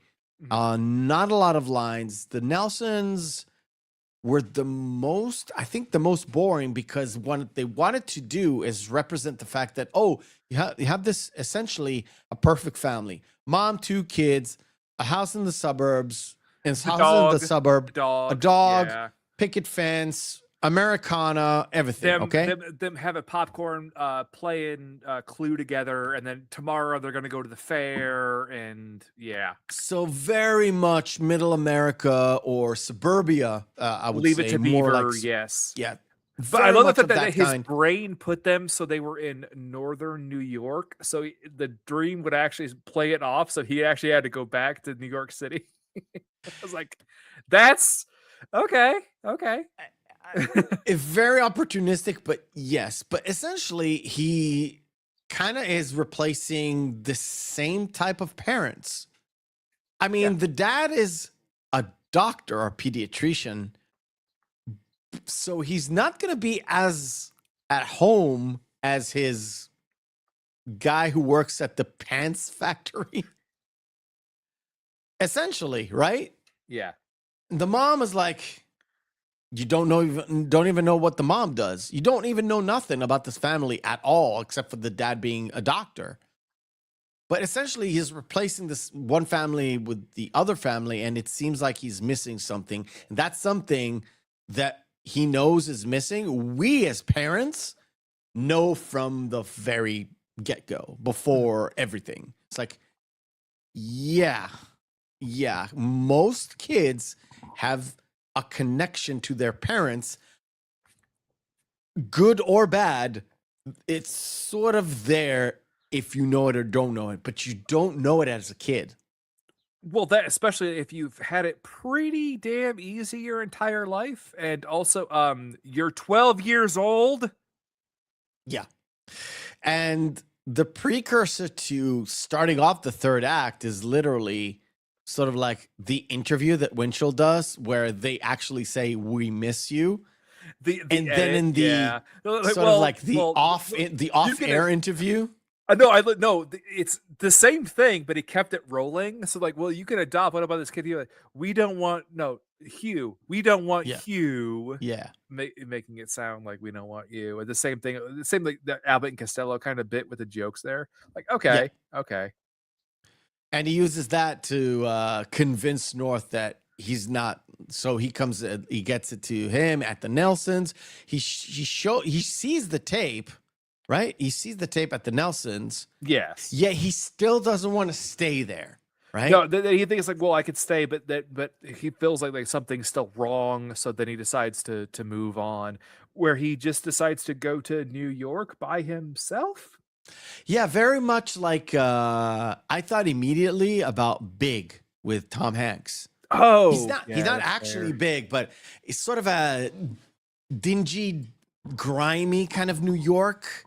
Yet he is emancipated. He's his own man, essentially. Well, again, too, this is his kid version of him, his concept of New York, because I don't think he's obviously probably has never been there before. So this is what he just thinks of New York from movies. Yeah, and I don't know if this is a soundstage or not. Because I was there in Central Park, it kind of looks like it's the same place, but I have no idea. It could be like a fake, because could have. You don't actually see the city. That's what I'm saying. And what's so funny is to call back to the very beginning when he mentions the whole like free agency thing to Winchell in his dream.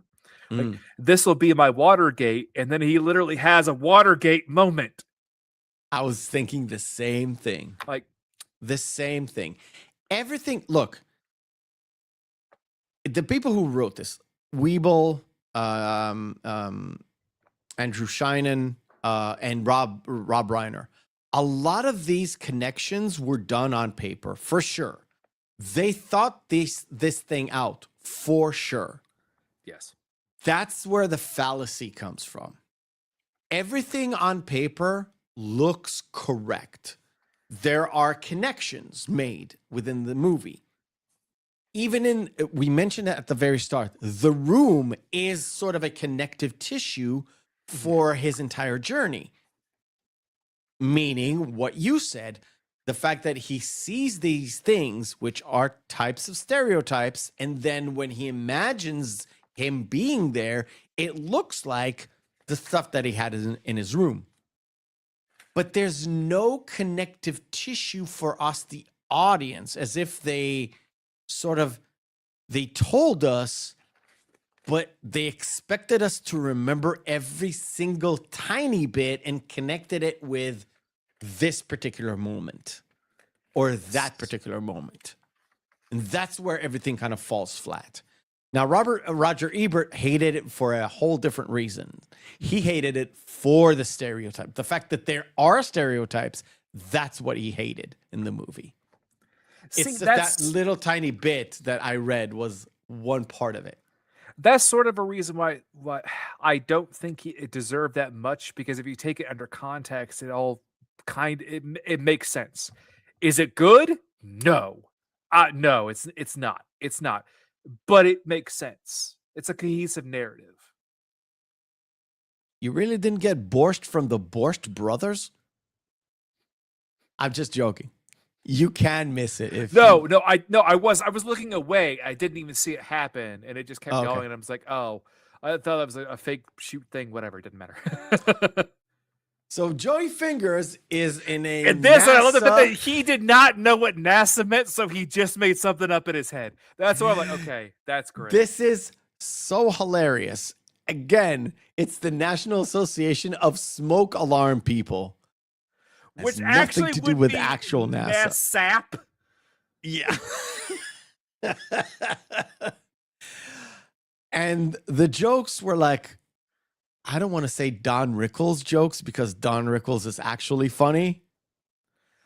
Is it like it's your typical lounge? Yeah, very stand-up of that era comic too, and especially like if you saw, like, obviously he's way too young to have seen Scarface, but the way he comes out of the kitchen with the guy holding of course they're not holding liquor, they're holding trays of desserts.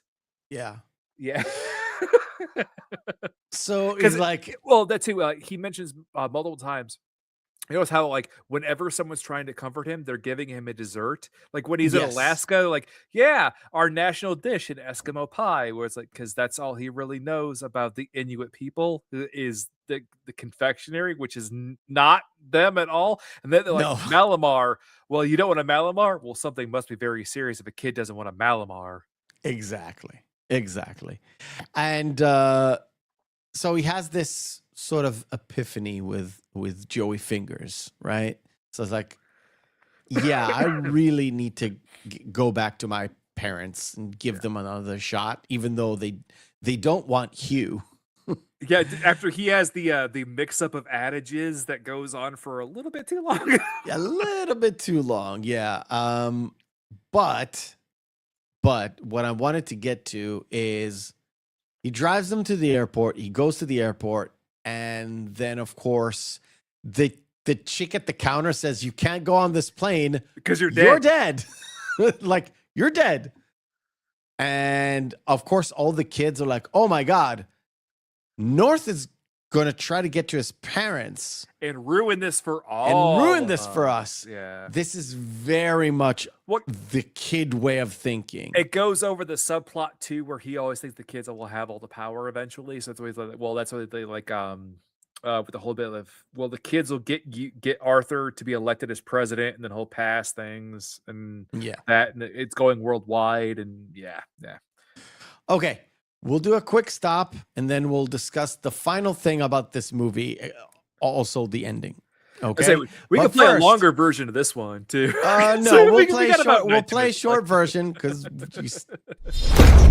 Round 1, fight.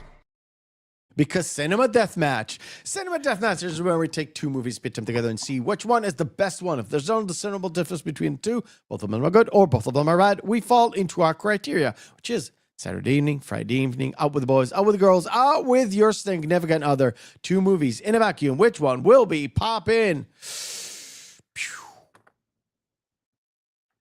Very easy for me because we did it very early, and I wish we hadn't. Groundhog Day. I love that movie. Wow, really? I thought you would say Jaws. Jaws is fantastic, but Groundhog Day any day of the week. That is prime Bill Murray. I'm so shocked. I would say also Meth. Yes. Guess what? 3 for 3. You didn't fumble an intro.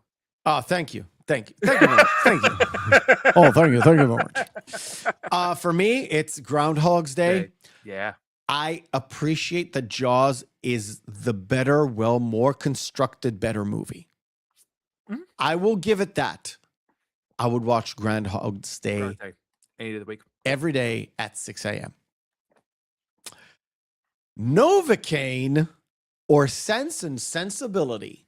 Have you seen Novocaine? I have seen. It's a guy that feels no pain. It's Novocaine. It is definitely Novocaine. Novocaine, if you haven't seen it, is a thrill ride. Yeah, it's a thrill ride. It's really short, right? It's like 90 minutes. It's like 88 minutes. If I'm not mistaken. Yeah. Super short. It's very good. The Sweetest Thing or Stalag 17. I have seen Stalag 17. Sweetest Thing that actually has an entire scene where Selma Blair's tongue piercing gets stuck on the guy's Prince Albert piercing. Correct. And then afterward, when they gets released, she hits on the fireman that got them released. Also, there's a scene where Cameron Diaz, who has small but perky tits, still considered them droopy because she puts them too high up and then she drops them and too high up and drops them. Look, you're 30 in this movie, 29. Relax. Yeah, you're fine. You're fine. This is also sure they're not as droopy today as they were back then. Wasn't this after she did Vanilla Sky as well? Yes. Yeah. Yeah. Which, I mean, when some of the shit she says in that movie, you go. Also, it has a bit where Thomas Jane realizes that at the back of a potato chip packet, it says might cause anal leakage. Yeah, that was the time when they released Olestra in the United States, when people were getting sick from it. It's the same thing with I don't know if you can get them overseas. The sugar-free Haribo gummy bears. No. Go on Amazon, like see if you can find a VPN link to Amazon US. Just read the reviews. They are hilarious. Yeah. Stalag 17 again is the better movie. Yeah. But I don't want to watch it. Sweetest Thing is stupid. It's stupid, but it's fun. Again, it's that point where there was that starting at, I think, really after about 1998 and 99 with American Pie and South Park Bigger, Longer, and Uncut. They had a little bit of a lull. Then it's like 2002 to 2006 were just a string of new comedies, and the Sweetest Thing is like one of those lesser ones, but it was still great. This one is difficult. Lethal Weapon or Unbreakable. Potentially one of the best, if not the best, comic book movie of all time. It's good. It's up there. I will have to say, I think it's still M. Night Shyamalan's best film. It is. By far. It's better than Sixth Sense. But I've changed. I thought The Sixth Sense was better. The Sixth Sense had a better twist. Unbreakable is the superior movie. I just wish he didn't do the trio. No, Split was the second. Split was good. James McAvoy was good. Yeah. I also changed my mind about that one. It's the last one that was like, holy shit, what have you done? Try to put a spin on, like try to make a culmination of his own inherent like superhero universe that he was creating. It just didn't meld together. It was bad. I'm still gonna have to go with Lethal Weapon. Ooh. I will say what's funny though was the fact that Danny Glover, he was only 42 when he was saying he was too old for this shit. And now they're doing number 5, and he's really too old for this shit. No, us now. Oh, shut the fuck up. I'm gonna press Unbreakable because that's my pick. I love Lethal Weapon. It's so fucking good. Okay. Crimson Peak. I have not seen Crimson Peak. That was a Guillermo del Toro film. It's okay. Oh, then I should watch it. Detroit Rock City or The Heat. Detroit Rock City. I don't like either of those. Yeah. I'm sorry. Like I don't even like Kiss, but Detroit Rock City is a fun romp about kids going to a concert. It's a fun movie. The Heat sucks. It's terrible sort comedy. of, you know, I would equate Detroit Rock City to that 70s show. That 70s right? show, or in some ways, Road Trip. Kind of. Yeah, kind of. It's sort of yeah, I would say yeah. The Heat. God, there was a movie about guys trying to get tickets for a Blue Oyster Cult concert. I can't remember the name of the movie. It's really, really good though, but it has the same vibes as Detroit Rock City, but it's a better movie, but it was made about a decade earlier. Yeah. Again, I don't like either of these, but I would watch Detroit Rock City any day. Right. Last one, because The Artist or Harry Potter and the Half-Blood Prince. You may start, sir. I would rather eat a bullet. Okay. I would rather pick one movie, and it is The Artist. Because I don't like any of the Harry Potter movies, especially this one. And I'll tell you why. The book had a beautifully written story for why things happen. If you haven't seen the movie, I'm not going to spoil it for you. Somebody dies. The way he dies and the way it's written in the movie is so fucking good. In the book, not in the movie. The way it's written in the book as opposed to what's on the movie is so fucking good because it's a slow burn buildup. And when stuff happens, you really hate the person who did the killing because it builds up all throughout the movie. Yet he is also relatable. In the movie, he is just bad. And it's all explained via a vignette in the following movie. It's so fucking stupid. I'll get The Artist. The Artist's fucking boring. Okay. You don't like The Artist at all, right? No. At all. Ugh. Okay. It's pedantic waff. Yeah. All right. Let's do a quick summarization of the movie. So North kind of escapes. Joey Fingers / a guy from FedEx, which is exactly what I want to stop and do because there's a critique there. Very common critique. He takes him wherever they need to be and on time because that's what FedEx do. And he gets to his parents, almost hugs them, and of course he gets shot, and he wakes up and realizes, oh, this was all a dream. Well, no, I was just a pause real quick. Just think where the interim where he does get back home, gets out of the box, and then he runs into Winchell in the kitchen where he says, you said hell. Yeah. Wow, the world has changed you. And then he grabs him like, well, I'll show you how much the world has changed me, asshole. It's like where we get the one asshole line. Yep. And you have to remember, this is all in his head. So North thinks this kid, and he knows him, is a fucking prick that would have him killed because he runs to the mall to get to his parents, and he has the Al, the guy with the gun, basically murder him. Yes. Before he can assassinate him, before he can get to his parents. And that's when he wakes up like, what? This another one of those remnants from the original story where everything was way darker.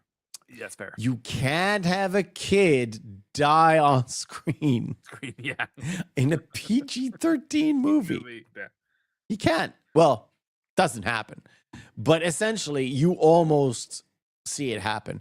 But essentially, he goes back home and realizes, yeah, his parents have been looking for him forever. This is before the internet GPS age, where a kid could essentially fall asleep at the mall, because if people would see a kid at a mall, like sleeping at a place, they would say, yeah, his parents are there. He's waiting for his parents. Yeah, because they even mentioned that in the movie. We're like, at the very start. At the very start, another kid waiting for my parents. So exactly. Like, that's so his space. Yeah.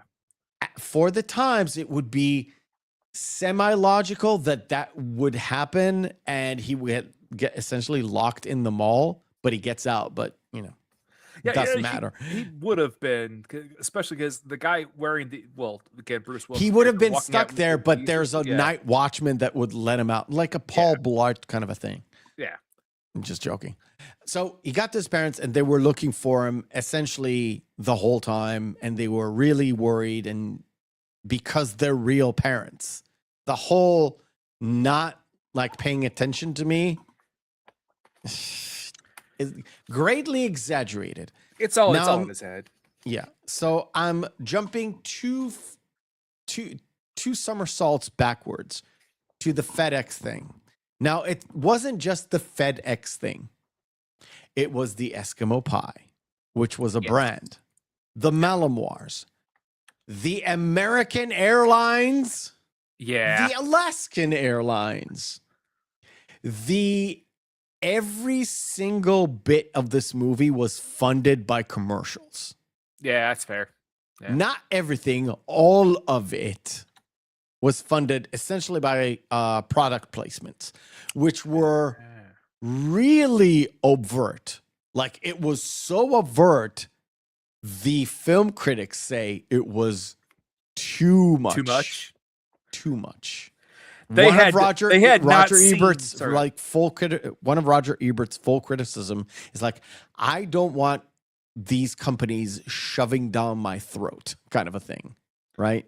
I'm paraphrasing, obviously. He mentioned it modern films, because oh boy, it is so much worse now than it was back then. I know. They're trying to do it subtly, but it's like, it is not. I see it. Yeah, it's a little bit like too much at some point. If you pick up on this thing, if you watch it critically, it's like, really? Like, American Airlines, I get it. He has to fly from here to there, and I get the whole plane skidding towards like Anchorage thing, but it was a little bit too much in your face at one point. Yes. And it became sort of another one of those things where this movie got attacked on. Not just Roger Ebert, like a lot of other critics said it. And it's not just the fact that it's on screen. It's with the FedEx thing. He literally quoted a line from one of their commercials. Yep. It's like, we get there on time, blah, blah, blah. It's like, it's too much interwoven with the text of the script. It's a little bit much. So yeah, it's one of those things where like, yeah, I get it. On the whole, I've said it many times. It's the fact that the script kind of seems very sophisticated, but it doesn't really connect with the audience at the end of the day because it's too much thinking about it. Let's just say that. It's too much thinking about it. It's too many references that are a little bit too obscure and even above the heads of the like the older audience that are coming to see this movie. Or, it doesn't have to be in the theater. It's like parents showing their kids this movie, whether it comes on cable or you get a video or a DVD of it. It doesn't really matter what type of media it is. It's some of these jokes supposed to land, but they don't actually land if you stop and think about it. Yeah. Some jokes are fun, you know, references. North has it, Bruce Willis has it. Few other characters do have those tiny jokes where like, that's funny. And we're moving on, which is fine. Keeping it lighthearted is one of the objectives of this movie. Yeah. Where some of the like real darker jokes still remain from the original like material. Yeah, which I found interesting because if you think about it in a lot of ways, this is sort of a proto version for what Shrek became, especially the first Shrek, because there's a lot of adult humor that's thrown in. In that way. Yeah, for sure. Shrek is not a kid's movie. No, it's really not. It's not. It's an adult movie. It's an adult animated movie with adult jokes in them. A lot. It's just kept it kept it clean to not to go into like swearing stuff and being like overtly sexual, but yeah. It's an adult movie. It was very much implied. Oh yeah. Very much implied. But yeah, someday we'll cover Shrek, I guess. Okay. That we come to the end of the Rob Reiner tribute month. I think despite the fact that North is ending on a downer, I would say Rob's career kind of ended on a downer. Yeah, well, having his kid murder him and his wife. Like, well, not career. I'm like, to be fair, his life. His life. Which is very tragic. But it didn't die like at 60s. He's like he was 75, I think. 75, 74. So you can say he had a full life. Considering his dad died at 93, maybe not. Yeah, I was like, man. But he did quite a bit. Like he did quite a bit in his career. And again, one of his movies is in my top 20 of all time. Yeah. I know it's a bit of a weird list, but it's mine. And we covered it. It's one of the a movie that I quote with my wife every day, not every day, but essentially through our lives. So he had a big impact. I would say also too, not just directing and writing, but also his production company and the power that he had in the company. Also, pretty much, he had the backing that got Frank Darabont on there for Shawshank. So, man, that's your favorite movie. So, I mean, yeah. Inadvertently, big impact on my life. Seinfeld is one of my favorite sitcoms of all time. I love essentially the dark, sarcastic humor in it. Yeah. I would say I find it really interesting too, just because like I think your kids are getting there, but like someone we talked about, he's getting into it now. Is like, why didn't you ever tell me about the show? The show's awesome. It's like, because I didn't think you'd like it, buddy. I'm like, I love this. Some of these old shows can grab you. They stand the test of time for a reason. Yeah. Yeah. That's why Seinfeld has made billions on syndication. Oh, yeah. Is Castle Rock still a production company? I think they've folded. Did they fold? I don't know. I haven't seen a lot of like films in Castle Rock production. Is Bucket List under the Castle Rock production team? They're I don't know. They're dormant. We'll see, I guess. Right now. Oh no. They're part of Warner Brothers. That's what. They have absorbed Warner Brothers. Yeah. So they folded into Warner Brothers. Okay. Not a biggie. All right. With the end of this month, we move to another month, and we kind of hinted what it's all about. It's one and dones. Movies that you only want to see once and you never want to see them ever again. Because various reasons, I guess. I had to say the first one is more because the movie's bad, but it's fun to laugh at it. Well, the first one of this month doesn't really fit within the month because of like reasons. I'll be out, but I think it will yeah. turn out to be a good choice, like I said. But then from there, we're going to right into When Evil Lurks, and it's one of the best horror films ever made. I swear to God, that movie is that good. But when you watch, you go, okay, I never need to see that again. And supposedly Requiem for a Dream was supposed to be in this month, but I think it fitted well where it was. Plus, I think Requiem for a Dream is not one of those movies where you watch and let go. You have to watch, wait a bit, and come back to it and rewatch it again, and you'll probably get another thing. The other movies in this category, not so much. There's a movie on there. I'm not going to say what it is. I do not want to watch ever again. I still don't want to watch it. I know, but I will watch it. But I will watch it because this show means quite a bit to me. All right. Enough chitter chatter. Let's send you all off to Pop Culture Minefield because remember, guys, hope is a good thing. Oh, by the way, go watch Seafoam? Swim Fam. Sorry. Swim Fam. Go watch Swim Fan from 2002. If you can get it. Swim Fan for next week, because that's what we're going to talk about. Oh boy. Remember, guys, hope is a good thing. Maybe even the best of things. And no good thing ever dies. See you next week.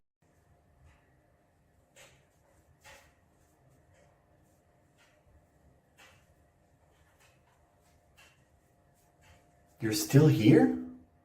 It's over. Go home. Go.